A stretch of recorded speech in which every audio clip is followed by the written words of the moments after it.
Olá, eu sou a jornalista Kátia Marco e este é o Voz Docente, programa semanal do Andes URGS, elaborado em parceria com a ADUFPEL e a Regional do Andes no Rio Grande do Sul.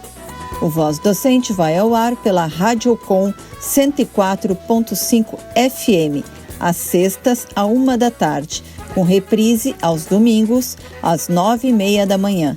Também fica disponível na internet no site andesurgs.org.br, no Facebook e no Spotify da seção sindical do Andes na URGS. Acompanhe. No programa de hoje, conversamos com a professora do Instituto de Psicologia da Universidade Federal do Rio Grande do Sul, Sandra Torossian, sobre a infância. O comentário não é de um dirigente do Andes, mas da menina Anaí Rossato da Silva. Ela fala como está sendo este momento de isolamento e qual seria o melhor presente neste Dia das Crianças. Fique conosco. No dia 12 de outubro de 1923, o Rio de Janeiro, então capital federal, sediou um evento que reuniu estudiosos de infância e políticos de vários países. Era o Congresso Sul-Americano da Criança, cuja pauta discutia questões educacionais, alimentares e de desenvolvimento. Um político notou a comoção provocada pelo tema na época. No ano seguinte, propôs uma lei instituindo, no dia 12 de outubro, o Dia das Crianças no Brasil. Em 5 de novembro de 1924, o então presidente da República, Arthur Bernardes, sancionou o Decreto 4.867. Artigo único. Fica instituído o dia 12 de outubro para ter lugar em todo o território nacional a Festa da Criança, revogadas as disposições em contrário, diz o texto. E assim foi criado o Dia das Crianças. Mas como está a infância no nosso país? Após 30 anos da criação do Estatuto da Criança e do Adolescente, no que ainda precisamos avançar? Estas e outras questões foram respondidas pela psicóloga Sandra Torossian. Mas antes, vamos ouvir o que pensa a menina Anaí Rossato da Silva sobre estes tempos de pandemia. Como está sendo ser criança na pandemia? Olha, ser criança na pandemia tá sendo normal pra mim, mas tipo, olha, nós crianças e nós adultos também, né, não estamos acostumados a ficar nessa quarentena, porque, tipo, por um exemplo, porque a gente tá, tipo, mais acostumada a ir no mercado, ver os amigos, ver todos os familiares, né, com segurança, mas aqui agora a gente precisa de mais segurança por causa desse vírus. Também, né, por eu ficar trancada aqui sempre dentro de casa, eu fico irritada, né, porque, tipo, eu não tô, tipo, acostumada a viver trancada dentro de casa. Qual é o maior presente que tu poderia ganhar nesse Dia das Crianças? Olha, o meu melhor presente, né, que eu poderia ganhar no Dia das Crianças, a minha festa de aniversário, né, de verdade, com todos os meus amigos lá presentes. Qual o recado que tu daria aos adultos neste momento de isolamento? Olha, eu daria um recado para eles tomarem cuidado, porque cuidado, né, por causa desse vírus agora, né, porque tá super contagioso, né, e daí, tipo, eu quero a segurança de todos, assim, inclusive das pessoas que têm risco, né, e daí, tipo, eu falaria assim, para vocês tomarem cuidado. E porque a maioria, né, das pessoas que estão morrendo são os adultos. Então, esse é o meu recado. A nossa entrevistada é a professora do Instituto de Psicologia da URGS, Sandra Torossian. Boa tarde, Sandra. Qual a importância de garantir o espaço da brincadeira e do lúdico na infância? Então, o brincar é fundamental, né, na infância para as crianças. O brincar, a criança elabora seus conflitos brincando, a criança se expressa brincando, A criança aprende brincando, né? Então, o brincar é o modus operandi da infância, né? É o jeito como as crianças fazem tudo, né? Até assim, então, nesse sentido que a gente brinca e diz que brincadeira é coisa séria na infância, né? Então, por exemplo, alguma coisa aconteceu, a criança durante o dia, alguma coisa conflitiva, alguma coisa está preocupando, ela geralmente expressa isso na brincadeira. Fora isso, tem toda a questão da sociabilidade, né? Que é brincar com os outros, de desenvolver motricidade, uma série de questões do desenvolvimento, né? Do próprio corpo e da aprendizagem, a relação com os outros, o modo como se relacionar, tudo isso, né, se faz brincando. Então, garantir espaços lúdicos, espaços de brincar para a infância é fundamental. Mas isso não significa encher um quarto de brinquedos, né? Significa garantir que a criança brinque. E brincar não é somente usar um brinquedo, né? Às vezes as crianças usam um brinquedo sem brincar. Um brinquedo está pronto, ele faz tudo, ela só fica olhando. Isso não é brincar, né? Brincar é a criança interagir, é a criança fazer algo com o brinquedo, né? Então, às vezes, uma caixinha, né, sujinha, rasgada, é o melhor brinquedo do que um drone, né, que faz tudo sozinho, né? Bom, então por isso que na cidade, né, seria importante que se garantam espaços de brincar, né, algo que não está dado para todos, né. O isolamento social está impondo a todos novas formas de lidar com o dia a dia.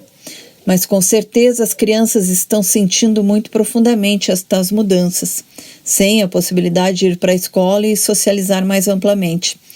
Como este momento está interferindo na saúde mental infanto-juvenil?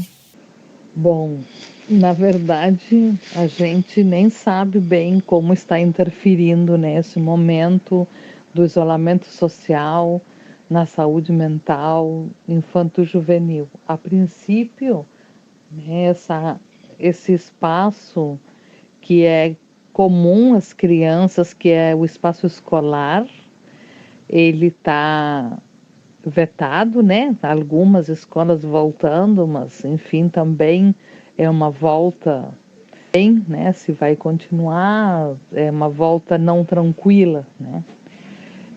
Então, estamos desde março, né? Há mais de 6 meses, quase 7, sem o ambiente escolar, que é o ambiente em que as crianças fazem muitas coisas, né? Que digamos que onde elas vivem. E bom, esse espaço não está. As crianças precisando conviver em casa, né? Algo que não estavam acostumados, às vezes com seus pais numa outra condição, né? Às vezes com outras pessoas. Também assim as crianças têm tido alguns sinais, né, e também alguns sintomas de sono, por exemplo, né, de medos, né, mais frequentes, que aparecem às vezes durante a noite, às vezes em outros momentos, né. Então tem toda uma circulação aí que o isolamento social interrompeu, né, que é do que era hábito na vida, né, das crianças, que, enfim, tem consequências, né, fora que, né, a questão do vírus tem uma representação de morte, né, assim, isso não está fora da representação que se tem da contaminação pelo vírus, né. Então, tudo isso, com certeza, né, tem algum tipo de intervenção na saúde mental, né? Jovens, né, precisando ficar mais isolados em momentos em que eles precisariam estar na rua, né, convivendo, né, quase que exclusivamente com as famílias, sem ter o contato com seus pares, com as pessoas da sua idade, sem, né, as crianças sem brincar com outras crianças, enfim, né? Tem toda essa parte ali das relações, das aprendizagens escolares, né? É claro que isso também traz outras aprendizagens, mas né, a gente não se organiza em sociedade assim, pelo menos não até agora, não tem se organizado dentro de casa, né? Tem se organizado fora de casa, né? Dentro é um tempo, né? Isso está trazendo, sim, né? Várias questões para as crianças, o medo é uma delas, mas as dificuldades do sono, né?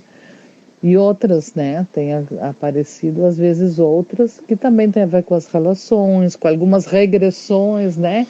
Por estar em casa, assim, mais próximo dos pais, coisas que as crianças já tinham, digamos, superado, desenvolvido, voltam atrás, né? Por estar muito próximo das famílias, né? E, enfim, né? Isso tem acontecido, a gente não sabe qual vai ser o efeito disso daqui em diante, né? Mas com certeza tem efeitos, né? Muitas crianças se encontram numa situação de vulnerabilidade social. Quais as consequências da exposição das crianças a essa condição e de que ações efetivas ainda carecemos para o enfrentamento desse contexto? Bom, as crianças que se encontram em situação de vulnerabilidade social não é da pandemia, né? Isso é uma herança escravocrata, né, do Brasil, né, de deixar suas crianças desprotegidas, né? Então, as consequências, né, de crianças sem proteção do Estado, né? Crianças que encontram muitas vezes a violência estatal, né? Então, por quem devia protegê-las, isso não é sem consequências para a infância, né? Então, isso tem consequências de todo tipo, né? Tem consequências nas relações, tem consequências psíquicas, né? O abandono, né? E não estou falando do abandono pela família, né? Que muitas vezes se joga ali, né? A responsabilidade nas famílias, mas não é isso, né? As famílias dessas crianças muitas vezes estão tão abandonadas quanto as crianças. Então, assim, o jeito, digamos assim, o modo de enfrentamento disso são as políticas públicas, né? É a ação de política pública de proteção à infância, né? E entre outras, né? Políticas públicas de habitação, de saneamento. Hoje, né? Então, com toda a questão da pandemia, uma política sanitária, né? Acesso à saúde, acesso à educação, né? Tudo isso é política para a infância, né? Políticas que no nosso país, neste momento, estão muito aquém do desejado, né? E, bom, certamente isso faz com que as crianças muitas vezes precisem, né? Isso, digamos assim, seja até uma coisa de uma necessidade de enfrentar as adversidades, né? Faça com que elas tenham uma potência de enfrentamento a coisas difíceis, né? Que às vezes até adultos olham e dizem assim, mas como é que ela enfrenta tão bem, né? Então tem isso, né? Mas isso é digamos assim, é algo que a gente não desejaria para a infância de um país, né? A gente desejaria que todas as crianças, né, possam ter igualdade de condições, né?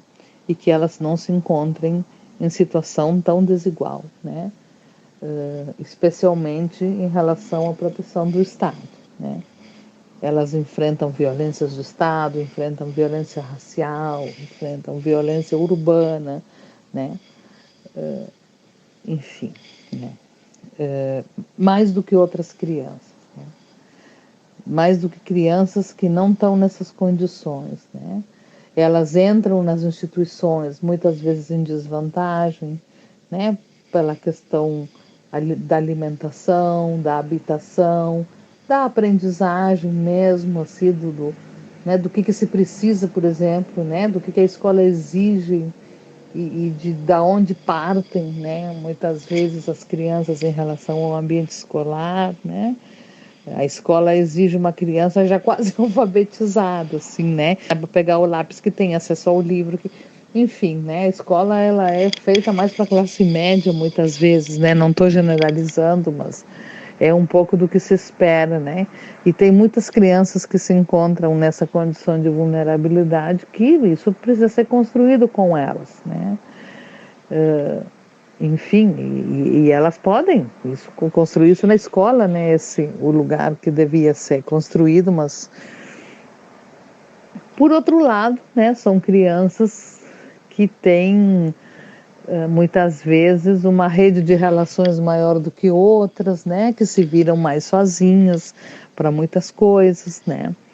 Então, assim, digamos que não são só consequências, digamos, negativas, assim, mas tem isso, né. Muitas vezes elas se encontram em desigualdade de condições, especialmente em relação ao amparo estatal.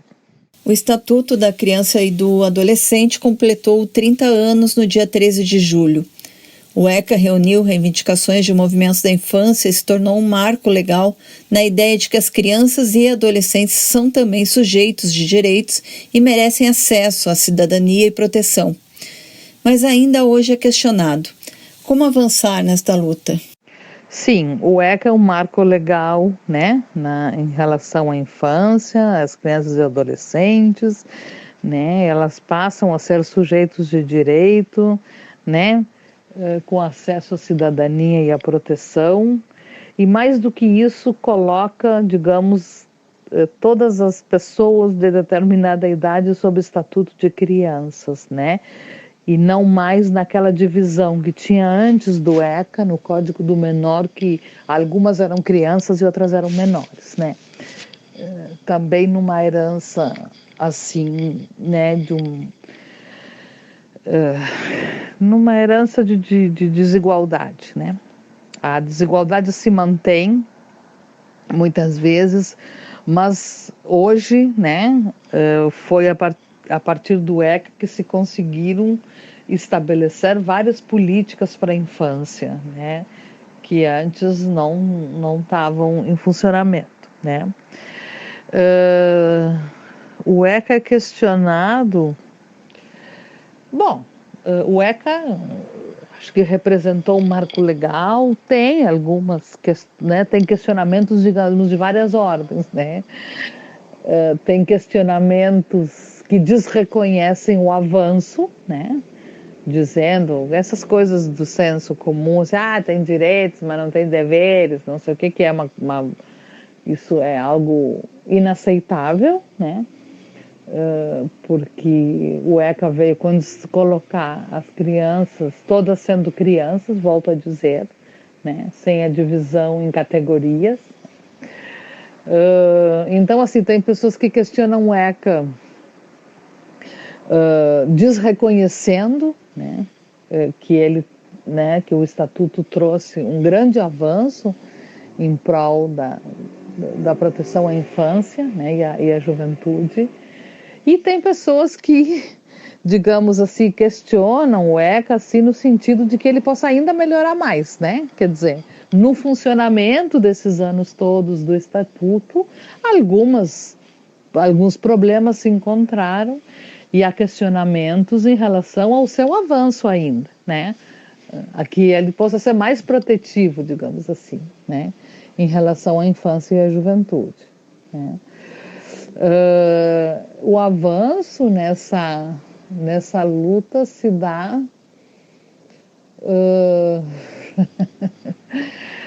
O avanço nessa luta se dá na defesa, né, do estatuto, se dá na participação, né, no controle social, se dá com a participação das pessoas, né,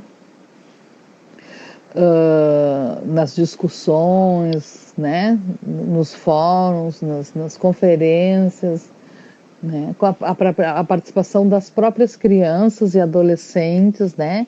A gente tem hoje essa realidade, né, da participação de crianças e adolescentes nas conferências da infância e juventude, né, para elas poderem colocar, então, ali o que são as suas necessidades, né, uma vez que eles são sujeitos, então, né, de direitos e também sujeitos de desejo, né, eles também desejam e podem dizer do que desejam, né. E, de novo, né, o que eu já falei antes, assim, numa defesa das políticas públicas para a infância e das políticas públicas que estão em rede, né, com as políticas da infância. Como eu já falei, saúde, habitação, saneamento, política sanitária, etc. Obrigada por sua participação no Voz Docente.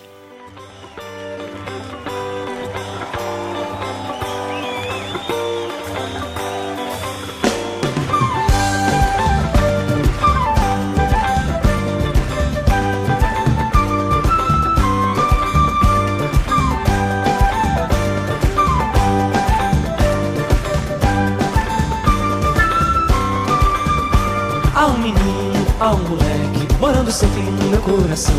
Toda vez que o adulto balança, ele vem pra me dar a mão.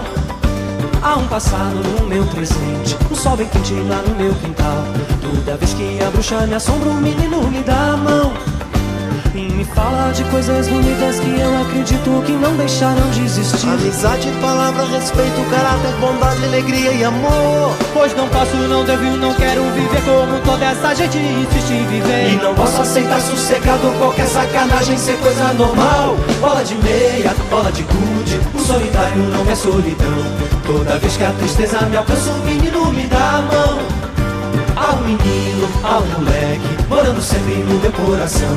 Toda vez que o adulto balança, ele vem pra me dar a mão e me fala de coisas bonitas que eu acredito que não deixaram de existir. Amizade, palavra, respeito, caráter, bondade, alegria e amor. Pois não posso, não devo, não quero viver como toda essa gente insiste em viver. E não posso aceitar sossegado qualquer sacanagem ser coisa normal. Bola de meia, bola de gude, o solidário não é solidão. Toda vez que a tristeza me alcança, o menino me dá a mão. Há um menino, há um moleque, morando sempre no meu coração.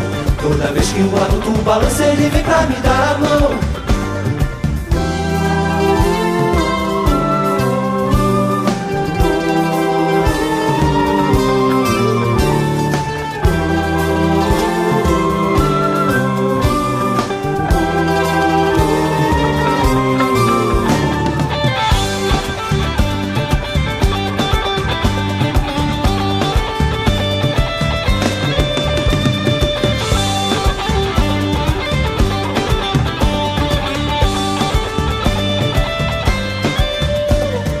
Fala de coisas bonitas que eu acredito que não deixaram de existir. Amizade, palavra, respeito, caráter, bondade, alegria e amor. Pois não posso, não devo, não quero viver como toda essa gente insiste em viver. E não posso aceitar sossegado qualquer sacanagem ser coisa normal. Bola de meia, bola de gude, o solidário não quer solidão.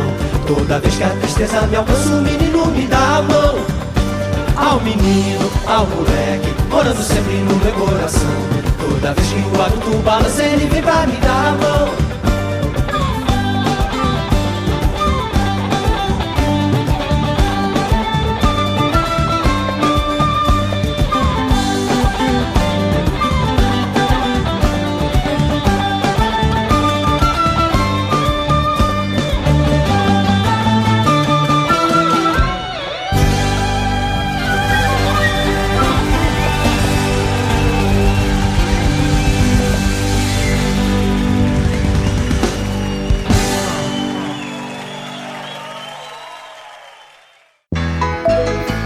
O Voz Docente teve produção e apresentação da jornalista Kátia Marco.